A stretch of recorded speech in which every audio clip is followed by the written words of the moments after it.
How is transfer factor different from other supplements in the market? Well, when I think about other supplements within the market, I usually think about vitamins and minerals and herbs, and transfer factor is not like that at all. I think of transfer factor as a highly sophisticated colostrum extract of bioactive peptides and proteins. And you don't see that in most dietary supplements. And the unique aspect of transfer factor is, unlike herbs or minerals or vitamins, transfer factor actually educates our bodies, it educates our immune cells to know when to go out and find a target that's going to have some sort of negative health consequence. And that's unlike any other ingredient that's out there on the market. How safe is transfer factor as a supplement for kids and elderly people? Transfer factor is a natural product, right? I mean, it comes from cows, it comes from chickens, and so its very nature is that it's really, really safe as an ingredient into a dietary supplement. However, what 4Life has done is we've done a number of studies to demonstrate its safety, and these are called toxicology studies. And these are studies to support regulatory filings around the various parts of the world. And in one of the last studies that we did, a tox study, what we actually couldn't find a level of transfer factor. So we were giving higher and higher levels of transfer factor. We couldn't find a level of transfer factor that would elicit a toxicological response that would give any sense that transfer factor is not safe. And so I think from those studies, from the fact that we've been selling transfer factor for 20 years now, we've had people taking over millions and millions of capsules of products of transfer factor, and we've never really had any serious adverse types of events. And so I think all through the history of consumption and all the tox studies we can say with a high degree of certainty that transfer factor is very safe, whether it's for a child, for an adult, or even for an elderly person. So now that we know that transfer factor is really safe for people to consume, how can transfer factor help us overcome the many health challenges we have today? Well, I think transfer factor really is an immune health ingredient, right? And so we know that the immune system touches so many areas of health in our bodies. And so if we have an optimal immune system, an immune system that's in balance, we know that generally we're going to be pretty healthy. And so I think as we start to take transfer factor more and more, and we see the benefits of an optimal immune system, that our overall health will be much better. Transfer factor is so good, but why have we heard so little about it compared to, say, vitamins, minerals, and herbs? Well, that's an interesting question, because I think people don't think of transfer factor when they think of colostrum or think of eggs. But we know that colostrum and eggs have wonderful benefits, right? I mean, when you think about colostrum, colostrum is given to calves to help support their immune system. It's also given to babies, to newborns, to help support their immune system. And for the longest time, people really didn't know what it was in colostrum or eggs that yielded that benefit. And it's only been in the last, let's say 30 years, that we've started to realize that these transfer factors that have been discovered a long time ago, almost 70 years ago, were actually contained in colostrum. And so a lot of the research that's been done in the last 3 years have identified these transfer factors as these small bioactive peptides that confer these immune benefits. And so in some ways, we knew that there was benefits in the sources of transfer factor. We just didn't know that they were transfer factors. And so the knowledge of transfer factors has only been in the last few decades, compared to things like vitamins, which were, their discovery goes back into the early 1900s. And then of course botanicals, they've been around for centuries, right? And if you think about traditional Chinese medicine or Ayurvedic ingredients, those things have been around for centuries, right? And so people recognize those very readily. But transfer factor, as it pertains to colostrum or eggs, has only been in the last few decades based on some of the research that's been going on. There are lots of studies about transfer factor extracted from blood, but there are also transfer factors extracted from the cow colostrum, which is what we have in the supplement. Are these two transfer factors the same?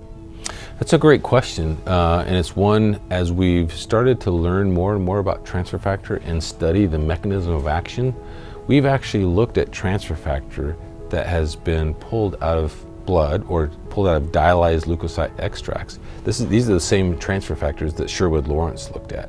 And we ran these in the same assays that we were running our transfer factor that's derived out of colostrum.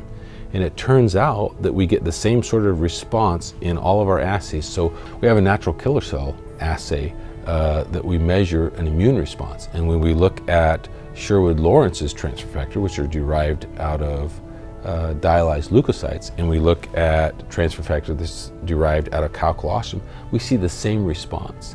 And so that really tells us that the immune response, whether it's coming from transfer factors out of blood or the immune response coming out of transfer factors out of colostrum or even egg, is the same. And so that gives us confidence, that gives us a surety that the same benefits that Sherwood-Lawrence saw in terms of transferring immunity from one person to another is the same benefits that we get when we take transfer factor from colostrum or from egg. And transfer factors that is injected into human beings and transfer factors that are consumed orally, the results are the same? They can be. It's a different delivery mechanism, and so the prevailing thought in terms of transfer factor that is being orally consumed is that we have in our gut, in our digestive tract, we have these things called parapatches. And parapatches are these ways for transfer factor to get brought from the stomach into the bloodstream. And once they're into the bloodstream, now they're acting as if transfer factors were being injected into our blood. And so there's different mechanisms for transfer factors to get where they need to be. And there's still a lot of work to be done in that respect, because obviously when you're taking peptides and proteins and you're ingesting them, there's a lot of things that are going on. But the prevailing thought is that these are being transmitted into the bloodstream through these parapatches.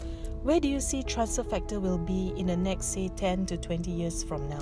Well, I think there's a lot of room for even more discovery. We have a lot of instrumentation now that we didn't have back 10, even 15 years ago. And what it's really allowing us to do is to look at transfer factor at the molecular level, right? And so when you think about back in the 30s and 40s when Dr. Sherwood-Lawrence first discovered transfer factors, no idea what they were. He just knew that they transferred immunity from one person to another, and they were contained in these dialyzed leukocyte extracts.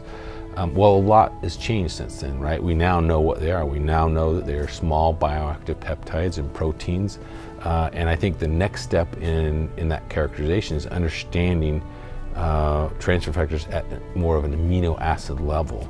And I think as we learn more and more about that and we're able to characterize them at that level, we will learn a lot more new benefits. We might actually even come out with new ingredients. We might have advancements in terms of transfer factor in the next 5 or 10 years. For the benefit of our viewers, what advice would you give them on how to keep their immune system happy?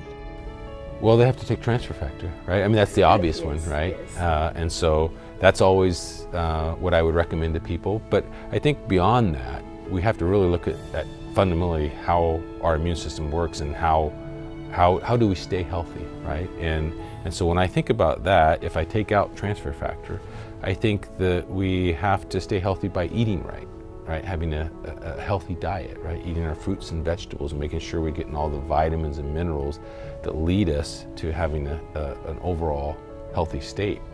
Aside from that, I think we need to exercise.